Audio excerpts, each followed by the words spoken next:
Hello friends, good morning. तो कैसे हैं आप सभी लोग? आई होप कि आप लोग ठीक होंगे। तो चलिए शुरू कर लेते हैं आज के इस पहले क्लास को। यानी आज से शुरू हो रहा है शंखनाद। और आज इस शंखनाद में हम लोग शुरू करने वाले हैं आप लोगों के क्लास 10 के गणित की जो 8वीं अध्याय है, उस अध्याय का नाम है त्रिकोणमिति। यानी ट्रिगो से हम लोग स्टार्ट करने वाले हैं। तो आज से हम लोगों का जो शंखनाद है शुरू होने जा रहा है 2027।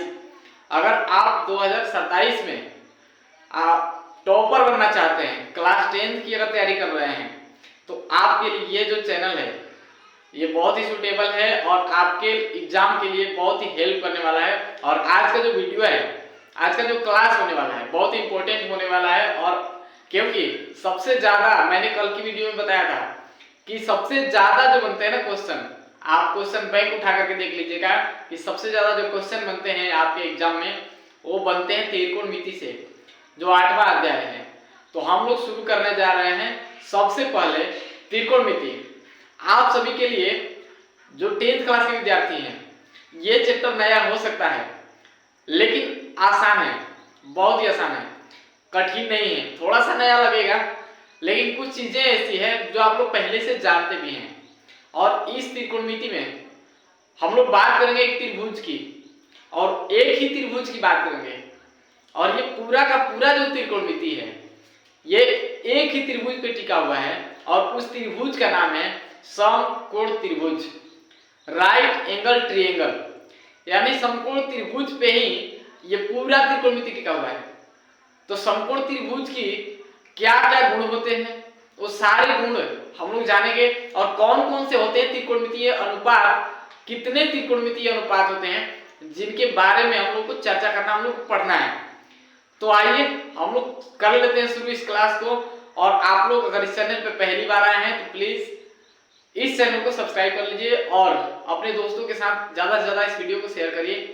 तो चलिए शुरू कर लेते हैं। देखिए, जैसा कि मैंने बताया कि त्रिकोणमिति में हम लोग एक त्रिभुज की बात करेंगे। वो कौन सी त्रिभुज होगी? तो पहला वो एक ही त्रिभुज है जिस त्रिभुज का नाम है समकोण त्रिभुज। उस त्रिभुज का नाम क्या है? समकोण त्रिभुज। देखिए, ये है हमारा समकोण त्रिभुज, ये है एक समकोण त्रिभुज। और इस समकोण त्रिभुज का नाम हम दे सकते हैं, कोई भी नाम दे सकते हैं। यहाँ पे मान लेते हैं कि ये हो गया, ये बी हो गया और ये सी हो गया। तो हम लोग मान लिए कि समकोण त्रिभुज है जिस त्रिभुज का नाम एबीसी है। क्या नाम है? त्रिभुज एबीसी। और यहाँ पे देखिए, जहां कोण 90 डिग्री का बन रहा होगा, यानी कोण जहां समकोण बन रहा होगा, वो एंगल यानी वो कोण समकोण कहलाएगा। क्या कहलाएगा? समकोण कहलाएगा। ये तीन चीजें आप लोगों को पहले से भी पता है, लेकिन मैं फिर से बता दे रहा हूं। तो जिस कोण का माप 90 डिग्री है उस कोण को हम समकोण बोलते हैं। तो इस त्रिभुज में जो समकोण है वो बी है। कौन सा है? बी है। और हम लोग जानते हैं कि समकोण के सामने वाली जो भुजा होती है वो हमेशा होती है कर्ण। क्यों? कर्ण क्या है? तो कर्ण सबसे बड़ी भुजा है, त्रिभुज की सबसे बड़ी भुजा, जिसे हम लोग कर्ण कहते हैं। क्या कहते हैं? कर्ण कहते हैं। तो कर्ण इसमें कौन सा है? कर्ण हमारा हो गया AC। कर्ण कौन सा हो गया? AC हमारा कर्ण हो गया। तो अब देखिए, त्रिभुज में लंब, कर्ण और आधार तीन भुजाएं होती हैं। तो एक भुजा जब कर्ण हमें फिक्स हो गया, पता हो गया, ये कभी चेंज नहीं होगा। कर्ण जो है ना 90 डिग्री के सामने होता है और सबसे बड़ा होता है, और ये चेंज नहीं होगा। लेकिन त्रिकोणमिति की सबसे खास बात ये है कि इसमें लंब और आधार चेंज होते हैं। लंब और आधार चेंज होते हैं। कभी कोण C के हिसाब से बात कर देगा तो AB लंब बन जाएगा, और कभी कोण A के हिसाब से अगर बात कर लेगा, क्वेश्चन प्रश्न के हिसाब से ही अकॉर्डिंग टू क्वेश्चन बदलेगा, यानी अपने आप नहीं बदलेगा। क्वेश्चन में आपका अगर एंगल A दे दिया है त्रिकोणमितीय अनुपात के साथ में, त्रिकोणमितीय अनुपात के साथ में कोण A लगा दिया है, तो उसके सामने वाली भुजा लंब हो जाएगी। यानी जब A की बात कर दी जाएगी तो ये वाला लंब हो जाएगा। यानी इसके सामने वाली भुजा, जिस कोण की बात की जाएगी उस कोण के सामने वाली भुजा क्या कहलाएगी? लंब कहलाएगी। और जब ये बताइए कि जब ये कर्ण है, ये लंब है, तो ये कौन सा हो जाएगा, जो बच गया वो आधार होगा, जो बच गया वो क्या होगा, आधार होगा, जो बच गया वो क्या होगा, आधार होगा। तो इस तरीके से हमारे यहाँ एक समकोण त्रिभुज बनता है और समकोण त्रिभुज में लंब, कर्ण और आधार होते हैं और 90 डिग्री के सामने वाला भुजा जो होता है वो सबसे बड़ा होता है, उसे कर्ण कहते हैं। और इस त्रिभुज पे यानी समकोण त्रिभुज के पाइथागोरस ने एक प्रमेय दिया। पाइथागोरस ने बोला कि समकोण त्रिभुज में जो कर्ण होता है यानी जो बड़ी भुजा होती है, वो सबसे जो बड़ी भुजा होती है वो अन्य दो भुजाओं के वर्गों के योग के बराबर होता है, उसका वर्ग। यानी जो बड़ा भुजा है उस भुजा का वर्ग अन्य दो भुजाओं के वर्गों के योग के बराबर है। यानी ये जो कर्ण है ना, इसका जो वर्ग है, इसका जो स्क्वायर होगा, लंब के स्क्वायर और आधार के स्क्वायर को जोड़ करके अकेला ये बराबर होगा। तो पाइथागोरस प्रमेय क्या है, पाइथागोरस प्रमेय आप लोग को लिखवा दें और आप लोग पता भी है पहले से। तो पाइथागोरस प्रमेय ये है जिसका प्रयोग हम लोग करेंगे, पाइथागोरस प्रमेय। पाइथागोरस प्रमेय, तो पाइथागोरस प्रमेय क्या है, पाइथागोरस ने बताया है कि जो बड़ी भुजा होती है, और बड़ी भुजा कौन है, कर्ण है। बड़ी भुजा कौन है, कर्ण है। तो कर्ण का जो वर्ग है ना, ये कर्ण का वर्ग है लंब। देखिए लंब और आधार, पहले आधार कर लीजिए या बाद में आधार कर लीजिए, पहले लंब कर लीजिए या बाद में लंब कर लीजिए, लेकिन दोनों को जोड़ना ही है। तो लंब को स्क्वायर करके प्लस आधार का स्क्वायर करके और दोनों के जोड़ते हैं ना, तो इस दोनों के वर्ग के योग के बराबर, ये पाइथागोरस का प्रमेय है। यानी पाइथागोरस का प्रमेय कहता है कि जो लंब और आधार का योग है, वर्गों का योग है, वो कर्ण के अकेला कर्ण उसके बराबर है। तो ये है पाइथागोरस प्रमेय। तो अब इसमें देखिए, जैसे कि हमने बताया कि यहाँ पे त्रिकोणमितीय अनुपात, तो त्रिकोणमितीय अनुपात कितने होते हैं, त्रिकोणमितीय अनुपातों की कुल संख्या जो होती है 6 होती है। कितने होती है, अब यहाँ पर लिख देते हैं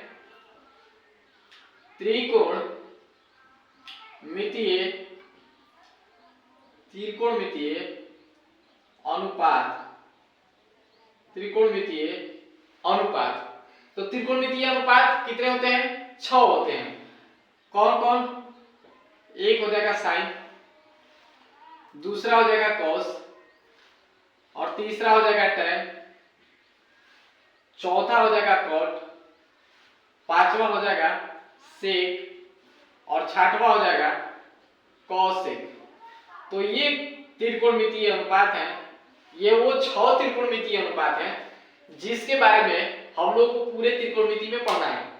और इसी त्रिकोणमितीय अनुपात के साथ आपका ये जो एंगल है आएगा, कभी ए दे देगा, कभी सी दे देगा, समकोण नहीं देगा, कभी भी न्यून कोण ही देगा। तो यहाँ पे देखिए, अगर मान के चलते हैं कि यहाँ पे साइन ए लगा दिया, यहाँ पे ए लगा दिया, तो किसी भी एंगल, सब में एंगल लगेगा, एंगल सबके साथ आएगा, कोण सबके साथ आएगा। कभी ए लग जाएगा, कभी सी लग जाएगा, ए के जगह पर कभी सी लग सकता है, कभी थीटा भी। यानी अगर इसका मान थीटा है तो एंगल का मतलब थीटा का मतलब कोण, तो थीटा कुछ भी हो सकता है, 30 डिग्री हो सकता है, 40 डिग्री हो सकता है, 45 डिग्री हो सकता है, कुछ भी हो सकता है। तो क्वेश्चन में बता देगा कि कितना डिग्री है। तो यहाँ पे जो है ना ये एंगल ये बदलेंगे, और जब ये बदलेंगे ना तो आपका लंब और आधार बदलेगा, कर्ण नहीं बदलेगा, लंब और आधार बदलेगा। देखिए कैसे, अगर मैं बात करूं यहाँ पे साइन ए की बात करते हैं अभी, तो साइन ए की बात करेंगे तो इसके हिसाब से अगर एंगल ये है तो इसके सामने ये लंब है, और ये क्या है, आधार है, और ये क्या है, कर्ण है। तो यहाँ पे हम लंब इसको देखेंगे और यहाँ पे देखेंगे इसको हम आधार मानेंगे। ए बी हमारा आधार हो जाएगा और बी सी हमारा लंब हो जाएगा ए के हिसाब से। लेकिन अगर वही साइन के जगह पे ए के जगह पे सी आ जाए साइन के साथ, और साइन सी के हिसाब से देखना हो, तो साइन सी के हिसाब से ये जो हमारा लंब है ना, ये हमारा लंब नहीं है, ये लंब चेंज हो जाएगा। यानी अगर सी के हिसाब से बात की जाए तो सी के हिसाब से ये जो आधार था ना, इसके सामने ये वाला लंब हो जाएगा, ये वाला क्या हो जाएगा, लंब, क्योंकि यहाँ सी कहा गया है। और जब ये कर्ण ये लंब, तो ये क्या हो जाएगा, ये हो जाएगा आधार, ये क्या हो जाएगा, आधार हो जाएगा। तो मैं उम्मीद करता हूं कि ये त्रिकोणमितीय अनुपात आप सभी लोगों को समझ में आ गया होगा। और ये पाइथागोरस प्रमेय पहले से भी आप लोग जानते थे। अब हम लोग जान लेते हैं कुछ त्रिकोणमितीय अनुपात के साथ इसका जो फॉर्मूला होता है। तो देखिए इन सबका फॉर्मूला होता है, 6 का फॉर्मूला होता है। और कौन फॉर्मूला होता है, कौन सा फॉर्मूला होता है त्रिकोणमितीय अनुपात का? देखिए तो बात करते हैं इसको, अभी थोड़ा सा मिटाते हैं हम, उसके बाद हम त्रिकोणमितीय अनुपात को फॉर्मूला के हिसाब से लिखेंगे या हम यही लिख देते हैं। तो देखिए अगर मैं बात करूं साइन की, पहले हम साइन को लिख लेते हैं। यहाँ पे साइन थीटा, कॉस थीटा और tan theta, sine theta, cos theta और टेन थीटा। देखिए तो फॉर्मूला क्या होता है, साइन का फॉर्मूला बनता है लंब बटा में कर्ण। साइन का फॉर्मूला क्या बनता है, लंब बटा में कर्ण बनता है। कॉस का जो फॉर्मूला बनता है वो बनता है आधार बटा में कर्ण, आधार बटा में कर्ण बनता है। टेन का जो बनता है लंब बटे आधार बनता है, लंब बटे आधार बनता है। तो ये साइन का फॉर्मूला हो गया लंब बटा में कर्ण, कॉस का फॉर्मूला हो गया आधार बटा में कर्ण, टेन का फॉर्मूला हो गया लंब बटे आधार। और इसको हम देखिए अगर बात करें तीन त्रिकोणमितीय अनुपात अगर याद हो गए तो तीन याद हो जाएंगे, यानी साइन कॉस टेन अगर याद हो गया तो कॉट सेक और कोसेक याद हो जाएगा। तो कैसे याद हो जाएगा, देखिए साइन के विपरीत यानी साइन के उल्टा कौन होता है, कोसेक होता है। कौन होता है, कोसेक होता है। साइन के उल्टा, देखिए साइन के उल्टा कौन होता है, कोसेक होता है। और कोसेक के उल्टा कौन हो जाएगा, साइन हो जाएगा, साइन हो जाएगा।